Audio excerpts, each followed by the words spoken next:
Okay, Hi. Chanusha? Yeah. Dr. Neerajbhai, એક basic question થી start કરીએ આપણે. How many Yeah. days in a week should we do a workout? Janvi ji and Samir bhai, thank you so much for inviting me on your platform. I am very much obliged and very happy to share a few of my views along with you. I'm so happy for that. Thank you for inviting me. Thanks a lot. Thank you so much. The pleasure is always ours. Pleasure. સમીરભાઈ પાછો એકવાર પ્રશ્ન પૂછશો કે શું exactly પ્રશ્ન હતો તમારો? પ્રશ્ન એ છે કે વીકમાં કેટલા દિવસ આપણે વર્કઆઉટ કરવું જોઈએ, બેઝિક ક્વેશ્ચન. ઓકે, વર્કઆઉટ કેવું કરો છો ને એના પર ડિપેન્ડ કરે છે કે કેટલા દિવસ કરવું જોઈએ. સો દેર આર, તમે તો ફિટનેસ ફ્રીક છો એટલે તમને ખ્યાલ જ છે, પણ દર્શક મિત્રોને માટે ખાસ હું જણાવું કે એક્સરસાઇઝ વર્કઆઉટ્સના બેઝિક 3 પ્રકાર છે. એક તો જે લો ઇન્ટેન્સિટી વર્કઆઉટ કહેવાય, એક મોડરેટ વર્કઆઉટ છે અને એક હાઈ ઇન્ટેન્સિટી વર્કઆઉટ આપણે કન્સિડર કરીએ. જે હાઈ ઇન્ટેન્સિટી વર્કઆઉટ છે તે જનરલી વીકમાં 3 days કરો, that is more than sufficient and that should be done in that frequency only. જે મોડરેટ એક્સરસાઇઝ છે તે that you can do again for 3 days and the low intensity workout either you can do for a day or 2 days. So એ રીતે generally કરવું જોઈએ. અને જો વધારે હાઈ ઇન્ટેન્સિટીનું જ વર્કઆઉટ હોય વીકમાં તો આઈ વિલ એડવાઇઝ કે તમે 4 દિવસ કરો, પછી 1 દિવસનો બ્રેક રાખો, પછી 3 દિવસ કરો ને 1 દિવસનો બ્રેક રાખો, બીજા 3 દિવસ કરો ને 1 દિવસનો બ્રેક રાખો. એ રીતે તમે વર્કઆઉટ કરો તો that is more advisable. Because જ્યારે હાઈ ઇન્ટેન્સિટી આપણે વર્કઆઉટ કરતા હોઈએ ત્યારે બોડીના મસલ્સ અને નર્વસ સિસ્ટમમાં થોડા માઇક્રો ડેમેજીસ આપણે જનરેટ કરતા હોઈએ, which is good for regeneration also. એ રીતે મસલ્સ બિલ્ડઅપ પણ થતા હોય અને મસલની કેપેસિટી એક નેક્સ્ટ લેવલ પર પહોંચતી પણ હોય, પણ એ જે ડેમેજ ટેમ્પરરી થાય છે તેને રિપેરિંગ માટે અમુક ટાઈમ જોઈતો હોય. સો there must be some gap in between કે જેનાથી મસલ્સ રિપેર પ્રોસેસ કરી શકે અને બોડી ઇન જનરલ પણ રિપેરિંગ પ્રોસેસ કરી શકે. So this should be done. Thank you નીરજભાઈ, બહુ સરસ રીતના તમે એક્સપ્લેન કર્યું and will try to follow that. Next question. હા, હવે નીરજભાઈ, સી અમે લોકો ગર્લ્સ ઘણા વર્ષોથી એક્સરસાઇઝ કરીએ છીએ અને બહુ જ જીમ લવર્સ છે બધા અને એરોબિક્સ કરીએ છીએ, રાઈટ? તો હવે એમાં કઈ રીતનું હોવું જોઈએ? સી જીમ ડેઈલી અમે વેટ ટ્રેનિંગ પણ કરીએ છીએ, કાર્ડિયો પણ કરીએ છીએ, તો કયા પ્રપોર્શનમાં હોવું જોઈએ કે જીમ ટ્રેનિંગ કઈ રીતે હોવી જોઈએ, વેટ ટ્રેનિંગ કઈ રીતે હોવી જોઈએ? અને ઘણીવાર કોઈવાર રોંગ પોસ્ચરથી અમુક ઇન્જરીઝ થઈ જાય છે ને એનું પછી સોલ્યુશન શું હોઈ શકે એ બધું બી થોડી ગાઈડલાઈન આપી દો. ને કેટલું કાર્ડિયો હોવું જોઈએ, કેટલી વેટ ટ્રેનિંગ હોવી જોઈએ, રાઈટ? હા, એ રીતનું કંઈક મને. કાર્ડિયો તો જાનવીજી, જ્યાં સુધી કાર્ડિયોનો સવાલ છે ત્યાં સુધી આઈ વુડ લાઈક ટુ સે કે cardio almost on daily basis વ્યક્તિએ કરવું જોઈએ, બીકોઝ દેટ ઇનિશિએટ્સ ધ પ્રોસેસ. જે આપણું એન્જિન છે, જે સર્ક્યુલેટરી સિસ્ટમ છે અને જે બ્રીધિંગ બેઝિક સિસ્ટમ છે, આ બંને સિસ્ટમને એક ઇગ્નિશનનું એ કામ કરે છે. તો ઓછી માત્રામાં પણ કાર્ડિયો એટલીસ્ટ રોજ કરવું જોઈએ અને એક્સક્લુઝિવ કાર્ડિયો વર્કઆઉટ જે છે તે વીકમાં 2 વાર ખાસ કરવું જોઈએ કે જેમાં તમે 1 hour 1.5 hour જેવું કાર્ડિયો વર્કઆઉટ કરો. It can include aerobic kind of exercises, cycling, ઝુમ્બા kind of exercises, તમે એ બધું એમાં ઇન્ક્લુડિંગ કરી શકો. જ્યાં સુધી યોગાનો સવાલ છે, અગેન યોગા અથવા તો એની kind of stretching, yoga is primarily more a stretching kind of exercise. That's what I consider yoga is.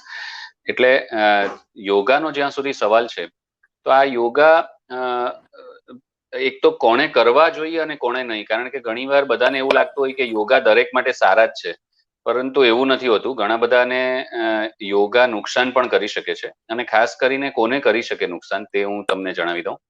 Yoga in general safe exercise program છે અને સારો એક્સરસાઇઝ પ્રોગ્રામ છે. ઓલમોસ્ટ 90% પોપ્યુલેશનને માટે that is safe and good program. પણ 10%માં કોણ આવી શકે કે જે લોકોને હાઇપર ફ્લેક્સિબિલિટી છે, કે જે લોકોનું લચીલુંપન જરૂર કરતા વધારે પડતું શરીર લચીલું છે. એટલે કે ઘણા લોકોને તમે જોતા હો તો બેન્ડ થઈને હાથના પંજા પણ જમીન પર આરામથી ટચ કરી શકતા હોય. એ લોકોના અંગૂઠો તમે આ રીતે કરો તો મારો તો નથી લાગતો, કારણ કે હું હાઇપર ફ્લેક્સિબલ નથી, પરંતુ જે લોકો હાઇપર ફ્લેક્સિબલ હશે તે લોકોનો અંગૂઠો અહીંયા હાથ પર ટચ થવા મળશે. એ જીનેટિકલ હાઇપર ફ્લેક્સિબિલિટીની સાઇન છે. જો આ પોઝિટિવ હોય, આ સાઇન પોઝિટિવ હોય, તો પછી yoga is not a good exercise for that person. તે લોકોએ વેઇટ ટ્રેનિંગ વધારે કરવું જોઈએ, કારણ કે એ લોકોએ મસલની લેન્થ શોર્ટન કરવાની જરૂર છે, મસલને લેન્થ આપવાની જરૂર નથી હોતી. So yoga or any kind of stretching exercise is good for those who are not hyper flexible. અને એ લોકો આ એક્સરસાઇઝ વીકમાં 2 થી 3 વાર એ લોકોનું રેજીમ હોવું જોઈએ કે જેમાં એક્સક્લુઝિવ યોગા અથવા તો સ્ટ્રેચિંગ કાઇન્ડ ઓફ એક્સરસાઇઝ કરે. વેઇટ ટ્રેનિંગ વીકમાં 2 વાર મિનિમમ કરવું જોઈએ, અને જો પોસિબલ હોય તો every alternate days weight training થવું જોઈએ. વેઇટ ટ્રેનિંગ કરતા પહેલા ખાસ તો કોર ટ્રેનિંગ બહુ ઇમ્પોર્ટન્ટ હોય છે. એટલે કોઈ પણ વ્યક્તિને જીમ એક્સરસાઇઝ શરૂ કરતા પહેલા હું એડવાઇસ કરીશ કે એ લોકોએ કમ્પલસરી 3 મહિના સૌથી પહેલા પોતાના મસલ્સની ફ્લેક્સિબિલિટી, પોતાનું ડાયટ અને કોરની એબિલિટી, આ 3 વસ્તુ પર મેક્સિમમ વર્ક કરવું જોઈએ, અને પછી જ જીમ એક્સરસાઇઝ કોઈએ શરૂ કરવી જોઈએ. જો આના વગર આમાં લેકિંગ કંઈ પણ હશે અને જીમ એક્સરસાઇઝ કોઈ કરશે તો somehow that person will start injuring, અને એ over the period of time એ ઇન્જરી બહાર આવશે. અને ઘણીવાર એવું પણ બનતું હોય કે કમ્પલસરી એક્સરસાઇઝીસ એમણે બંધ કરી દેવી પડે કરવાની, એવું પણ ઘણીવાર બનતું હોય. સો એવું નહીં થાય અને મેજર કોઈ ઇન્જરી બોડીમાં જનરેટ નહીં થાય, એના માટે કોઈ પણ જીમ જો નવું શરૂ કરનાર હોય, અથવા તો કોઈ વ્યક્તિ કે જેને જીમ કરવામાં જો વધારે પેઇન ગ્લીચીસ થતા હોય, ની પેઇન કે સર્વાઇકલ કે કમરના પ્રોબ્લેમ્સ કે એવા પેઇન્સ આવતા હોય, તો બેટર છે કે એકવાર એ લોકોએ એના પર વર્ક કરવું જોઈએ પહેલા, અને પછી gym because basically weight training is a stress training for our body. So any kind of stress you are putting, અને જો પ્રોબ્લેમ હશે તો પ્રોબ્લેમ મેગ્નિફાઈ થશે સ્ટ્રેસની અંડરમાં. So to prevent that magnification it is advisable કે તમે પહેલા ફ્લેક્સિબિલિટી પર વર્ક કરો અને સાથે તમારા કોર પર વર્ક કરો. That is more advisable. Strength buildup કરવી જરૂરી છે, પછી વર્કઆઉટ કરવું જરૂરી Yes. છે, રાઈટ? ખાસ કરીને કોરની સ્ટ્રેન્થ બહુ જરૂરી છે, કારણ કે કોર એ આપણો સેન્ટર પોર્શન છે શરીરનો, અને જ્યારે કોર જે વીક હોય તો ઘણી બધી ઇન્જરીઝ થવાના સ્કોપ બહુ હાઈ થઈ જતા હોય છે વ્યક્તિને. અને મોટાભાગે મેં આ જ જોયું છે કે લોકોની બોડી બહુ સરસ બનેલી હોય, ફિગર બહુ સારું હોય, પરંતુ ઘણાને કોર વીક રહી જતું હોય તો એ લોકો ડેમેજ કરતા હોય. ઇવન ઘણા બધા જીમ ટ્રેનર્સને મેં જોયા છે કે જે લોકોનું ફિઝિક બહુ જ સારું દેખાતું હોય, એમ થાય કે આ વ્યક્તિને તો ક્યારેય કોઈ પ્રોબ્લેમ હોય જ નહીં શકે, પરંતુ એવા જીમ ટ્રેનર્સના પણ કોર મેં જોયા છે કે ઇનએફિશિયન્ટ હોય છે, અને એમાં એ લોકોને બેક પ્રોબ્લેમ્સ ને બીજા પ્રોબ્લેમ્સ વર્ષોથી ચાલતા હોય એવું પણ બનતું હોય છે. સો કોર ઇઝ એક્સ્ટ્રીમલી ઇમ્પોર્ટન્ટ, અને પ્રોપર તમારું કોર એક્ટિવેટ થાય એ બહુ જરૂરી હોય છે કોઈ પણ ઇન્જરી પ્રિવેન્શન માટે. રાઈટ. અને ઘણીવાર જે ઇન્જરીઓ થઈ જાય છે, ચલો કોઈ વાર રોંગ પોસ્ચરથી કે ગમે તેમ વેટ્સ ઉચકાઈ ગયા, કે પછી કોઈ વાર બેકનો પ્રોબ્લેમ થાય છે, લેગ ઇન્જરી થાય છે, નીઝ પેઇન થાય છે, પછી કાફમાં કઈ થાય છે, તો એનું કંઈક પ્રિવેન્શન કે એની કઈ ટાઈપનું અમે લઈ શકીએ કે જેનાથી આ ઇન્જરી અમે એવોઇડ કરીએ, અને જે થઈ હોય તો એને કેવી રીતનું અમે સોલ્યુશન લાવીએ? આવી ઇન્જરી કોઈ થઈ જાય છે, સમટાઈમ્સ સમ પોસ્ચર કોઈ બી રીતે થઈ જાય છે, તો એનું ટેમ્પરરી બી કઈ રીતે અમે એનેથી છુટકારો મળે આવી ઇન્જરીથી? હા, એવું કંઈક? એક તો ઇન્જરી પ્રિવેન્શન માટે 2-3 વસ્તુઓ બહુ અગત્યની છે શરીર માટે. એક તો તમારા શરીરમાં પાણીની માત્રા અને સોલ્ટનું પ્રમાણ, આ બંને બહુ ઇમ્પોર્ટન્ટ છે એક તો. બીજું કે તમારી સ્લીપની સાયકલ તમારી ઓપ્ટિમમ હોવી બહુ જરૂરી છે. અને ત્રીજું જરૂરી છે, તમે કોઈ પણ વર્કઆઉટ કરો તે પહેલા flexibility of that particular muscle જેનું તમે વર્કઆઉટ કરવાના હો. સો તમારે સ્ટ્રેચિંગ, વોર્મઅપ એ કરીને એક્સરસાઇઝીસ ઇનિશિયેટ કરવી જોઈએ. પાણીની માત્રા ઓપ્ટિમમ હોવી જોઈએ. આ ખબર કેવી રીતે પડે કે આપણે બરાબર દિવસમાં પાણી પીએ છીએ કે નહીં? તો એક સિમ્પલ વસ્તુ છે કે જેનાથી ખબર પડી શકે. જે યુરિન છે, યુરિનનો કલર જે છે, તેનાથી માણસને ખબર પડી શકે કે એનો બોડીમાં પાણીની માત્રા ઓછી જાય છે કે વધારે જાય છે.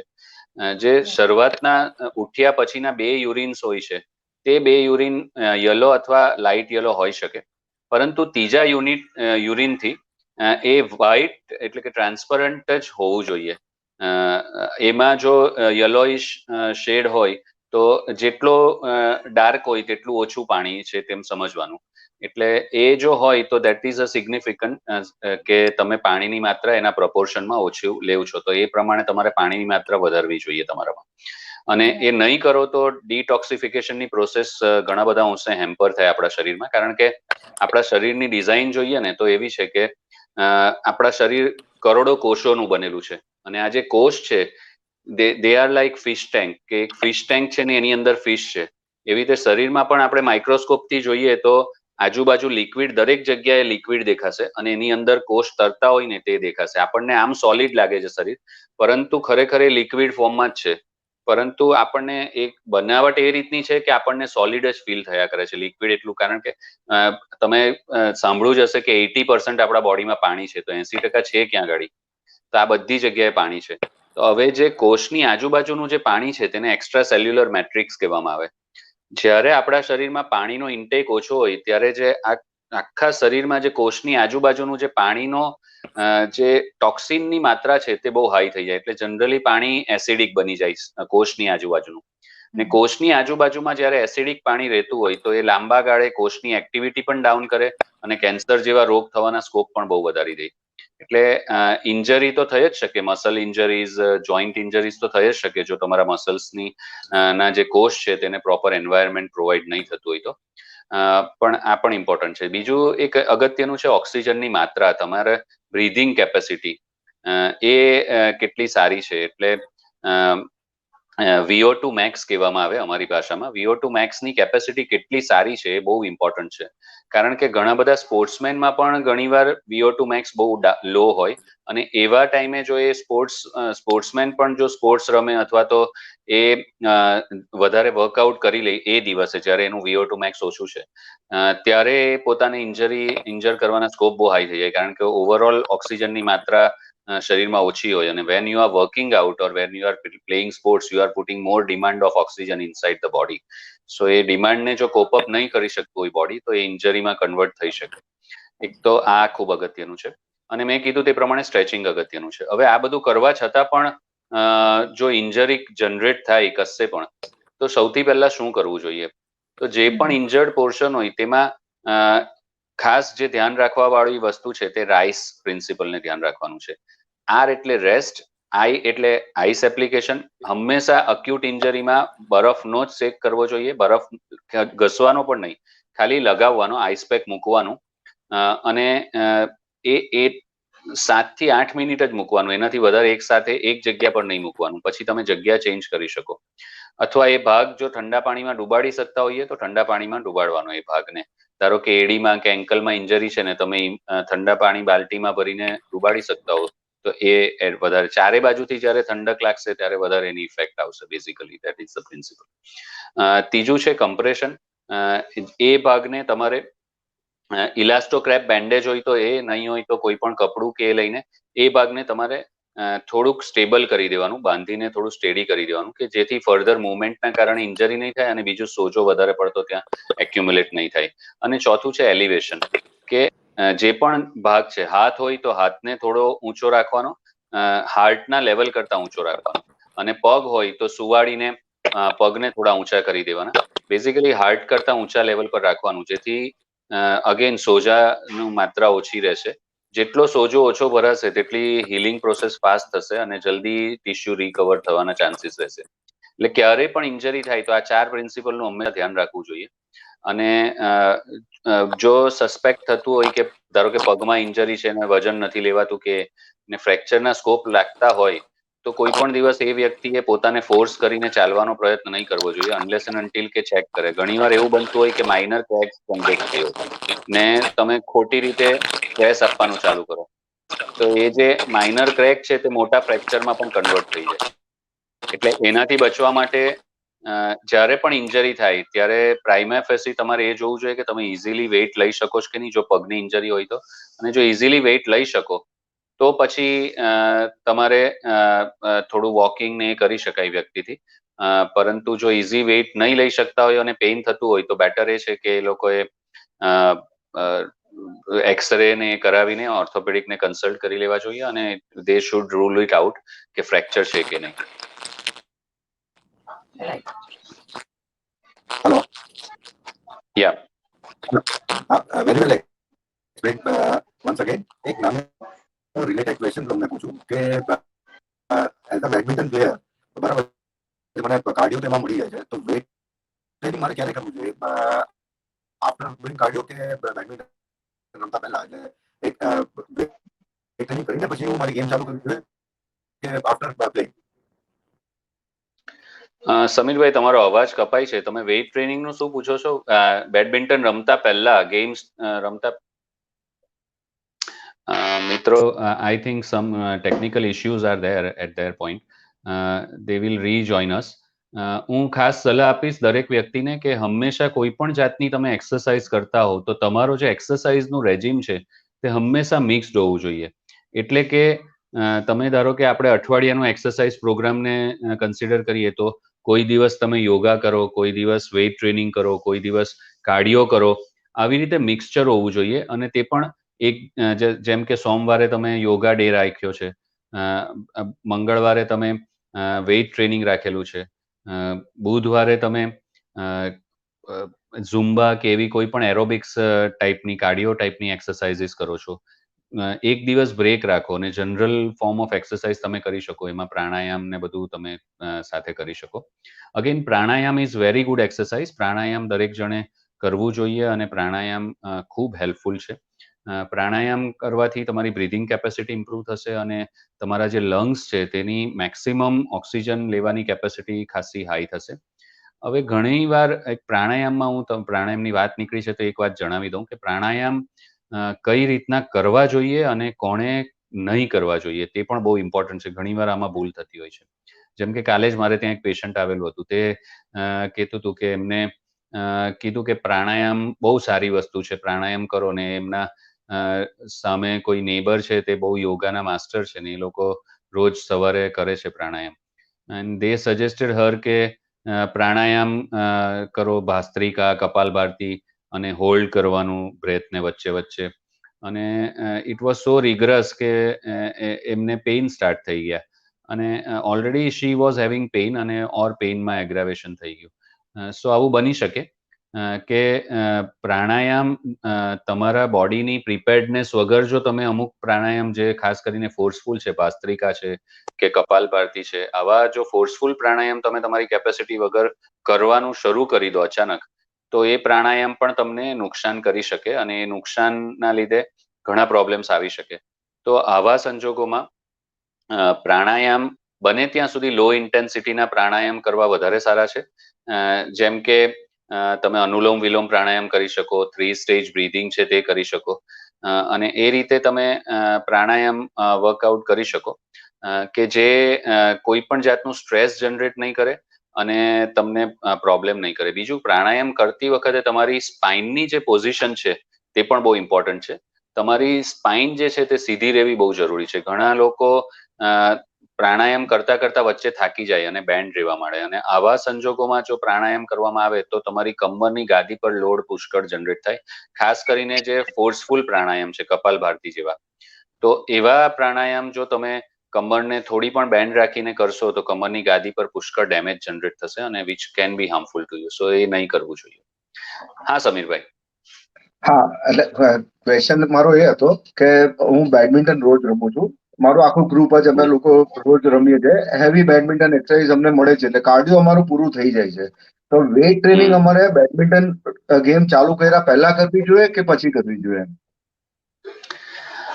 વેઇટ ટ્રેનિંગ મારી દ્રષ્ટિએ તમે જો બેડમિન્ટન રમતા હો તો તમારું જે ગેમનું છે અને બેડમિન્ટન જે રમો છો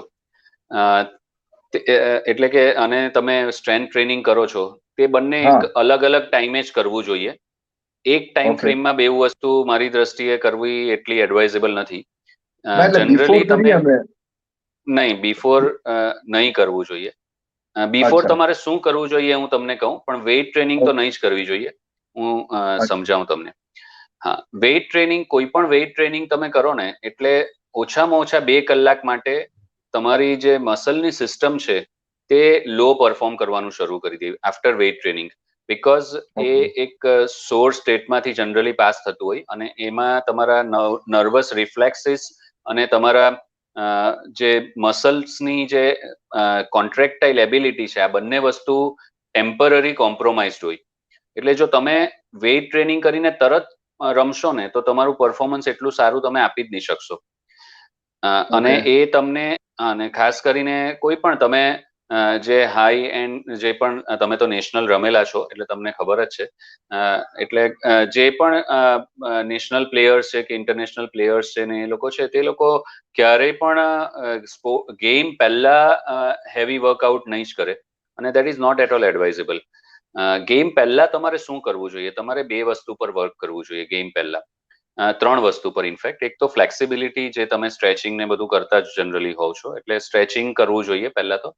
બીજું, તમે તમારા પ્રોપ્રિયોસેપ્શન પર વર્ક કરવું જોઈએ, એટલે કે તમારા જે રિફ્લેક્સિસ છે, જે જોઈન્ટની અંદરના રિફ્લેક્સિસ છે તેના પર વર્ક કરવું જોઈએ. એટલે તમારે ડ્રિલ્સ કરવી દેવી જોઈએ, અમુક ડ્રિલ્સ કરવી જોઈએ. અને ડ્રિલ્સ કેન બી ગુડ, કે એ તમારા રિસેપ્ટર્સને એક્ટિવેટ કરી દેશે, જે તમારા સ્પોર્ટ્સમાં તમારી જે માઇક્રો સેકન્ડમાં જે તમારું થવું જોઈએ એક્ટિવિટી, તેને એક બૂસ્ટ આપશે ને એ તમને એક એજ પ્રોવાઈડ કરશે તમારા પરફોર્મન્સમાં. થર્ડ વસ્તુ છે કો કોન્ટ્રેક્શન.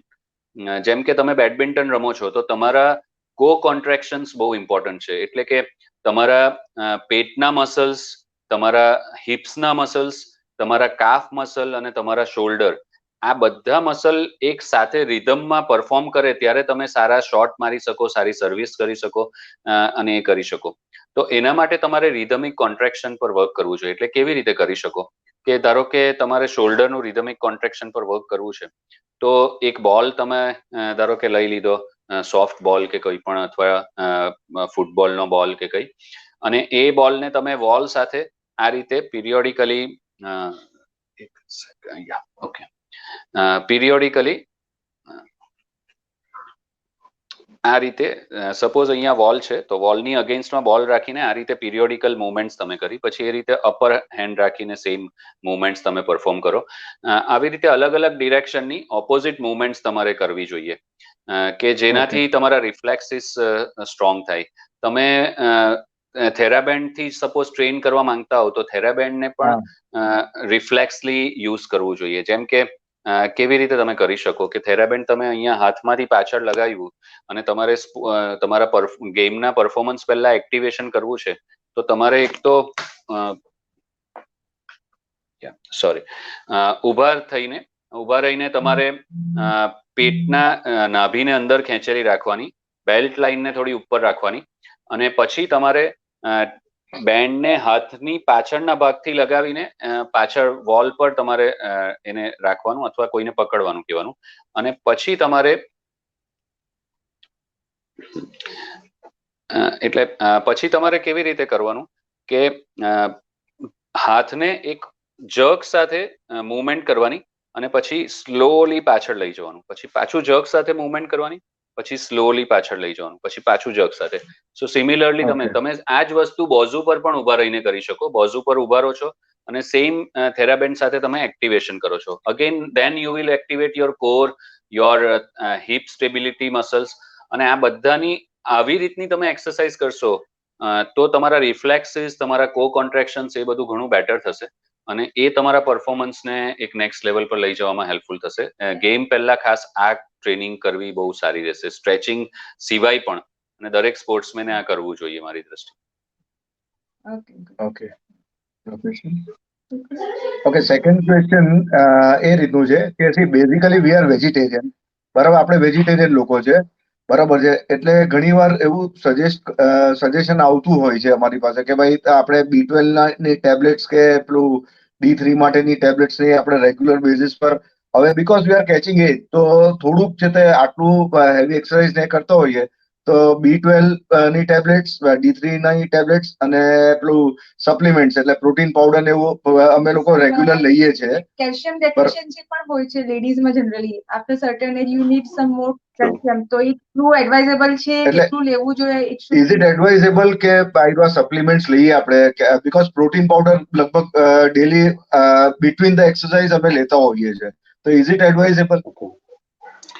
ઓકે, આમાં ઘણા બધા ક્વેશ્ચન્સ ભેગા છે. એકચ્યુઅલી પ્રોટીન જે છે, ઘણા બધા લોકો, પહેલા આપણે પ્રોટીનની વાત કરી લઈએ.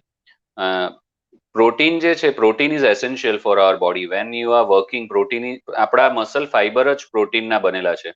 સો protein is very much important. તમારી ફેટ બર્ન કરવા માટે પણ, તમારા મસલને સ્ટ્રેન્થ પ્રોવાઈડ કરવા માટે પણ પ્રોટીન ઇઝ એસેન્શિયલ, પ્રોટીન જરૂરી છે. હવે પ્રોટીનનો પાવડર, જે ખાસ કરીને વે પ્રોટીન કરીને મળતું હોય છે, બરાબર. Whey protein is, I personally feel it is not at all a good protein, કારણ કે ઘણું બધું એમાં મિક્સચર થતું હોય છે અને એના કોઈ સ્ટેન્ડર્ડ નથી, કોઈ એનું આપણા દેશમાં ખાસ કરીને રેગ્યુલેટરી મિકેનિઝમ નથી. એટલે ઘણા બધા અનનેસેસરી તત્વો પણ ઘણીવાર વે પ્રોટીન ની અંદર આવી જતા હોય છે કે જે લોંગ રનમાં તમને હાર્મ કરી શકે. ઘણા બધા હોર્મોન્સ પણ એમાં ઇન્સર્ટ કરવામાં આવતા હોય છે. સો આઈ પર્સનલી ફીલ જો તમારે પ્રોટીન લેવું હોય તો નેચરલ ફોર્મમાં જે પ્રોટીન છે, ચણામાં છે કે ઈંડા ખાઈ શકો કે પનીર લેવું, એ બધામાં જે પ્રોટીન છે તે પણ બહુ સારી માત્રામાં હોય છે અને એ બાયોડિગ્રેડેબલ છે. તમારા શરીરમાં સૌથી વધારે એબ્ઝોર્બ થશે બીજા કોઈ પણ ફોર્મ ઓફ પ્રોટીનની કમ્પેરિઝનમાં. So as far as protein is concern, I would like to advise કે તમારે આ બાયોડિગ્રેડેબલ પ્રોટીન્સ જે નેચરલ ફોર્મના છે તે જ હંમેશા લેવાનું પ્રિફર કરવું જોઈએ અને એ સફિશિયન્ટ હોય છે, એવું નથી કે ઓછી જ માત્રામાં હોય છે. જ્યાં સુધી કેલ્શિયમનો સવાલ છે જાનવી, કેલ્શિયમ બહુ ઇમ્પોર્ટન્ટ છે અને કેલ્શિયમ જરૂરી પણ છે. કેલ્શિયમની જો ડેફિશિયન્સી રહેતી હોય તો હાડકા પોલા થઈ જાય, જેને આપણે ઓસ્ટિયોપોરોસિસ તરીકે ઓળખીએ. એટલે કેલ્શિયમ ખાસ કરીને અમુક એજ પછી લેવું પણ હિતાવહ હોય છે. પરંતુ કેલ્શિયમની માત્રા જો તમારા શરીરમાં પ્રોપર હોય અથવા તમારામાં કેલ્શિયમની ડેફિશિયન્સી છે અને સાથે D3 ની પણ ડેફિશિયન્સી છે, તો આ સંજોગોમાં તમે જો D3 નહીં લેવો અને ખાલી કેલ્શિયમ લેવો તો તમારું બોડી કેલ્શિયમને એબ્ઝોર્બ નહીં કરશે જો બંનેની ડેફિશિયન્સી છે તો, અને એ કેલ્શિયમ તમને નુકસાન કરી શકે છે. એટલે કેલ્શિયમ ઇન્ટેક કરતા પહેલા તમારે D3 ની માત્રા બોડીમાં બરાબર મેન્ટેન છે કે નહીં તેને ખાસ જોવું અને તેને રેગ્યુલેટ કરવું બહુ ઇમ્પોર્ટન્ટ હોય છે. એટલે D3 ખાસ લેવું જોઈએ.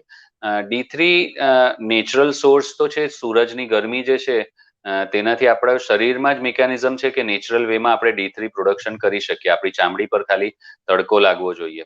અને ખાસ કરીને સુરતનું જે પ્લેનેટોરિયલ પોઝિશન છે, તો સુરતમાં ખાસ કરીને 10 થી 12 વાગ્યાની વચ્ચેનો જે ટાઈમ છે તેમાં જો તમે half an hour maximum skin પર તમે લઈ શકતા હો તડકો, તો એ સૌથી સારી માત્રામાં એબ્ઝોર્બ થશે અને that will be more than sufficient to generate the necessary D3 in your body.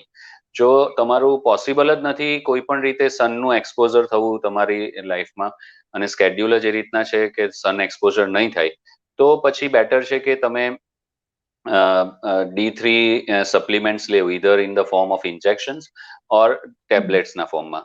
Injections generally tablet કરતા 10 ટાઈમ્સ વધારે પાવરફુલ હોય છે અને ઇન્જેક્શન્સ ડિરેક્ટલી બ્લડ સ્ટ્રીમમાં જતા હોય છે, જ્યારે ટેબ્લેટ પેટમાં થઈને જતું હોય છે. એટલે ટેબ્લેટ ધારો કે 60,000 યુનિટની ટેબ્લેટ હોય તો એ 60,000 બોડીમાં ડિઝોલ્વ નથી થતું, ઘણા યુનિટ એમાં આપણા શરીરમાંથી પાછા બહાર નીકળી જતા હોય છે. એટલે હાફ જેવું આપણે કન્સિડર કરી શકીએ કે 60,000 યુનિટની તમે ટેબ્લેટ લેવું તો એ 30,000 યુનિટ જેટલા આપણા બોડીમાં એબ્ઝોર્બ થાય ને બાકીના એ થઈ જાય.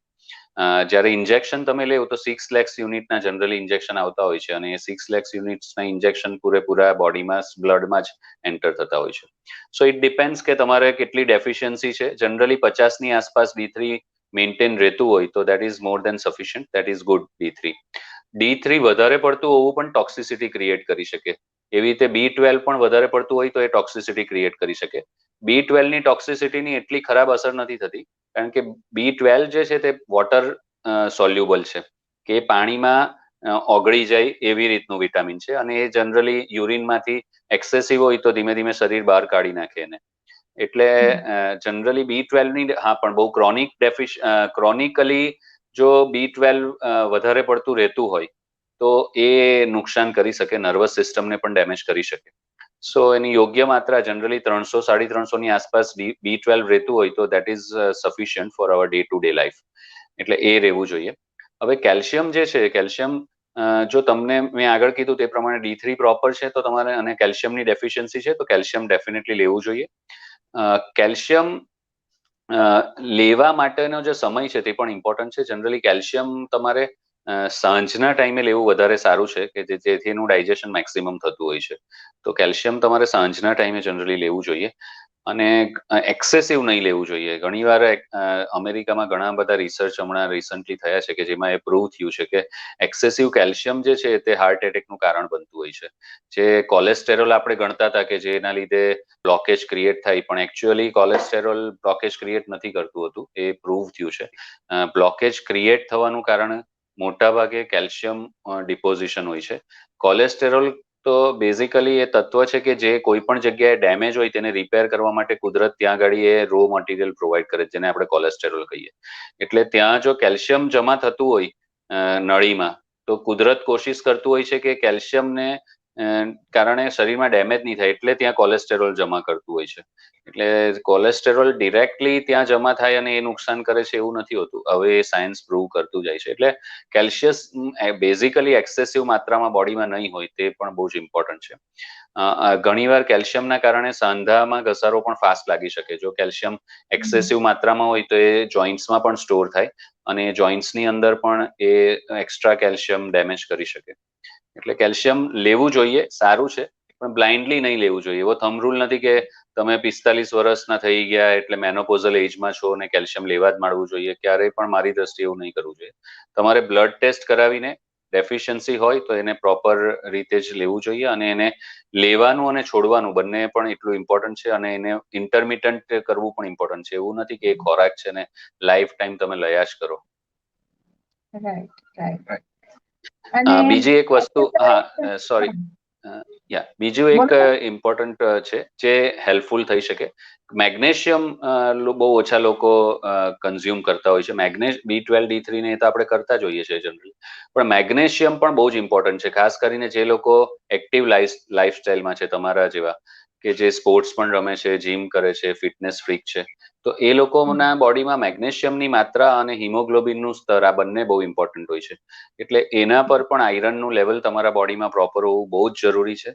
અને magnesium is a wonderful content કે જે તમારા બોડીના મસલ્સને બાઇન્ડ કરવામાં, મસલ્સને હેલ્ધી રાખવામાં બહુ ઇમ્પોર્ટન્ટ છે.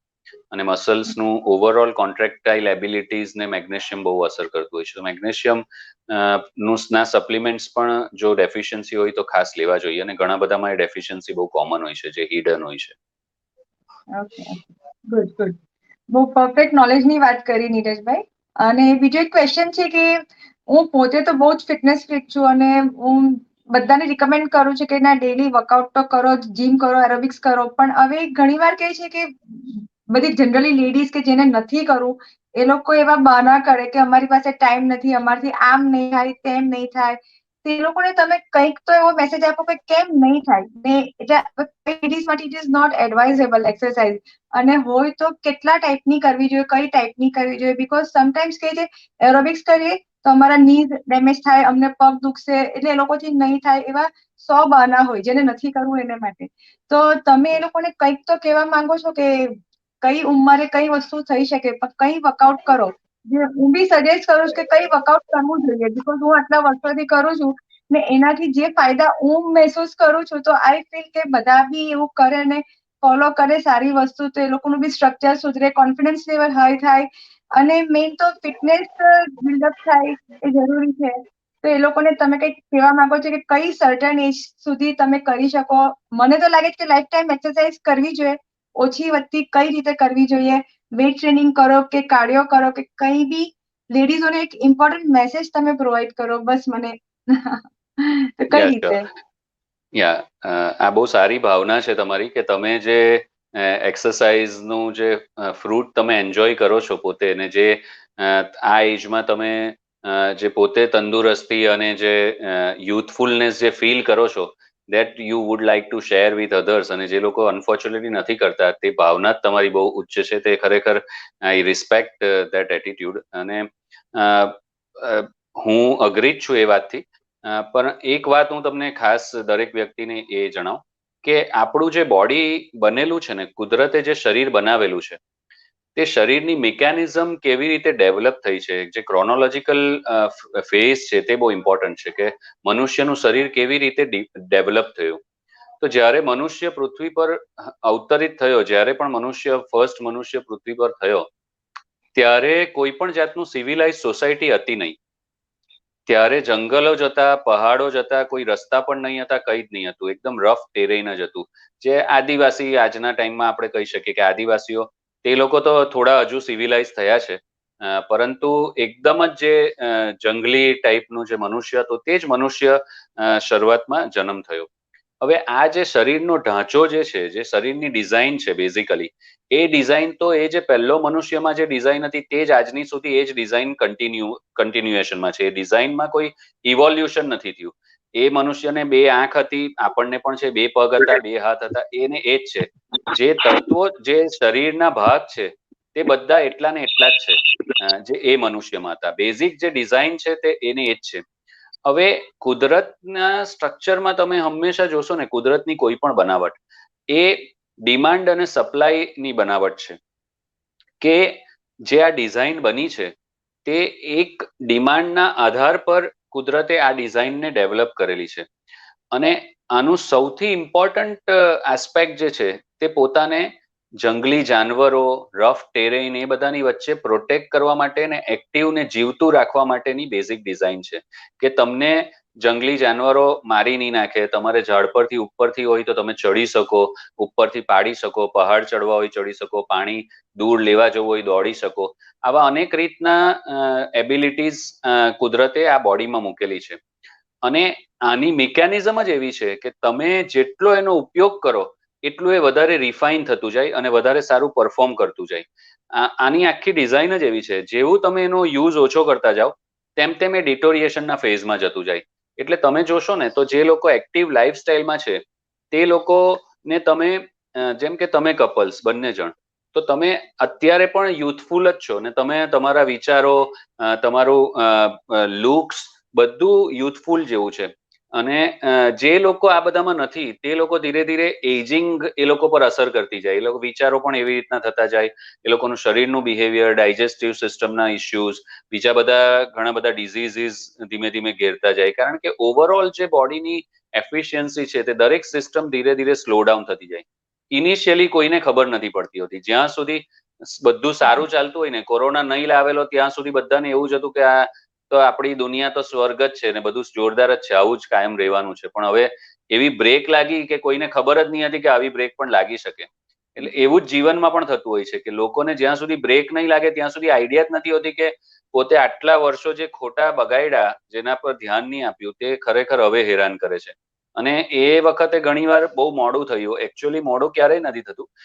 તમે શરીરની એબિલિટી એવી છે કે તમે જ્યારે ઈચ્છો ત્યારે શરીરને રિવાઈવ કરી શકો અને એને રિજુવેટ કરી શકો. શરીરમાં એટલી કેપેસિટી કુદરતે મૂકેલી છે. તમારા નિર્ણયની જરૂર હોય છે. પણ દરેક વ્યક્તિએ જે જ્યારથી જાગ્યા તાથી સવાર, આજનો ટાઈમ પણ કહે છે કે તમારે અભી તો જો ફિટ હે વહી હિટ હે. કોરોના પોતે કહે છે કે જો ફિટ હે વહી હિટ હે. કે જે લોકો ફિટ નથી તે લોકો તો ધીમે ધીમે, અમુક ફિટ લોકો પણ જાય છે કોરોનામાં, પણ જે લોકોને ફિટનેસ કોમ્પ્રોમાઇઝ છે, હેલ્થ કોમ્પ્રોમાઇઝ છે, they are in a danger zone in this pandemic situation. So this is અલાર્મિંગ four everyone કે તમે ટેકન ફોર ગ્રાન્ટેડ નહીં લઈ શકો. અને આ શરીરનો જ તમે ઉપયોગ કરીને જીવનમાં બધું કરો છો, ચાહે કમાવ છો કે ફરવા જાઓ છો કે પિક્ચર જોવ છો કે ખાવાનું ખાવ છો. શરીર જ જો તમને સાથ નહીં આપશે તો આમાંનું કંઈ પણ વસ્તુ તમે એન્જોય નહીં કરી શકશો. હમણાં જ વોટ્સએપ પર લાસ્ટ વીકમાં એક બહુ સરસ મેસેજ ફરતો હતો કે એ કેન્સર વાળી લેડી હતી અને પછી ધીરે ધીરે વ્હીલચેર પર આવી ગઈ અને પછી શી એક્સપાયર્ડ અનફોર્ચ્યુનેટલી. પણ એને એક્સપાયર થતા પહેલા આખું લખ્યું કે એ બહુ મોટી ફેશન ડિઝાઇનર હતી અને શી હેડ એવરીથિંગ, બધી જ લક્ઝરી હતી, મોટી સારામાં સારી ગાડીઓ એના ગેરેજમાં પડેલી હતી, but everything were useless. What she was using at the end of the day was કે એનું વ્હીલચેર હતી, એનો જે મેડિકલ પલંગ હતો, આ જ બધું. એટલે કહેવાનો મતલબ એ છે કે તમે તમારા રૂટીન છે તેમાં શરીરનું જેટલું ધ્યાન રાખશો તેટલું જ તમે શરીર દ્વારા તમારે બહારના એન્વાયરમેન્ટને એન્જોય કરી શકશો. અને એમાં કોઈ જ ઓપ્શન નથી. તમને આજે ખબર પડે કે નહીં પડે, પણ તમે સમહાઉ you are damaging your self. એટલે તમે જ તમારા માટે રિસ્પોન્સિબલ છો. જો મોદી સાહેબને પ્રાઇમ મિનિસ્ટર હોવા છતાં દરરોજ જ એક્સરસાઇઝ કરવાનો ટાઈમ મળતો હોય તો આપણે એના કરતા બિઝી તો છે જ નહીં કે આપણને નહીં મળે. This is just an excuse. Modi even foreign trip કરે ત્યારે પણ એ છોડતા નથી એક્સરસાઇઝ કરવાનું. ફોરેન ટ્રીપમાં બરાબર. નથી છોડતા, જ્યારે 10 દિવસના સળંગ ફૂલ અપવાસ કરે, કશું ખાતા નથી, તે દિવસોમાં પણ એક્સરસાઇઝ નથી છોડતા. તો હી ઇઝ લિવિંગ લેજેન્ડ. આપણી સામે આઇકોનિક ફિગર સામે છે. મોદી ગમતા હોય નહીં ગમતા હોય એ વસ્તુ બે નંબરની છે. હું મોદીની વાત નથી કરતો, પણ એ જે ફિટનેસ આ ઉંમરે કરી રહેલા છે, ફિટનેસ પર વર્ક, તે બહુ જ પ્રેરણાદાયક છે. અને દરેક જણે સમજવું જોઈએ કે જો આ ઉંમરનો વ્યક્તિ અત્યારે આટલું કરી શકતો હોય ને આ પોસ્ટ પર રહીને કરી શકતો હોય, તો આપણે તો આરામથી કરવા જ જોઈએ. જો આપણે નહીં કરતા હોઈએ તો somehow we are damaging ourselves, and that is going, we will have to pay for it over the period. Right, very well explained once again, Thank you. નીરજભાઈ. મેં બહુ પરફેક્ટ જ Yeah. કીધું છે. એટલે જનરલી લેડીઝોનો જે પ્રોબ્લેમ છે તે તમે સોલ્યુશન આપી દીધું છે કે ભાઈ બહાનું તો કાઢવાનું જ નહીં. તમને 24 કલાકમાંથી 1 કલાક બી પોતાને માટે સેલ્ફ માટે કંઈક કરવી જોઈએ, એક્સરસાઇઝ કરવી જોઈએ. Right, good good. Yes. નીરજભાઈ, બહુ જ સરસ રીતના તમે આઈ થિંક બધા સવાલોના બહુ સરસ જવાબ આપ્યા. It was very enlightening and very nice talking to you. બીજું કંઈક Thank you. તમારા તરફથી કંઈક અમને ટિપ્સ આપવી હોય તો તમે પ્લીઝ શેર કરો, so that we can share it with our friends. Tips તો મારી તો ઈચ્છા એવી છે કે એકવાર તમારા બંનેનો ઇન્ટરવ્યુ લઉં કે કેવી રીતે એજને સ્ટોપ કરી શકો. અને હંમેશા હું તો છેલ્લા 15-20 વર્ષથી જોઉં છું કે તમે આવા ને આવા જ છો બેઉ જણ. એટલે મારે એ ઇન્ટરવ્યુ લેવો છે અને એ લોકોને, સમાજને બહુ કામ લાગશે કે સમય જાય છે પણ તમે કેવી રીતે એજમાં અટકી ગયા છો. એ એક રાઝ તમે શેર કરો લોકો સાથે. So it was a wonderful time with both of you. I enjoyed talking to both of you. The questions were very nice and very precise, very nice questions. I really enjoyed it. Thank you so much નીરજભાઈ. તમે you are an asset to the society, really કહું છું. એટલે you are doing a wonderful job and we are so proud of you. Thank you very much. It's my pleasure, sir. Yeah, thank you so much. Thank you. Pleasure. Bye, Janvi. Bye, Samir. Okay, Bye. Bye. Bye. Bye. Yeah.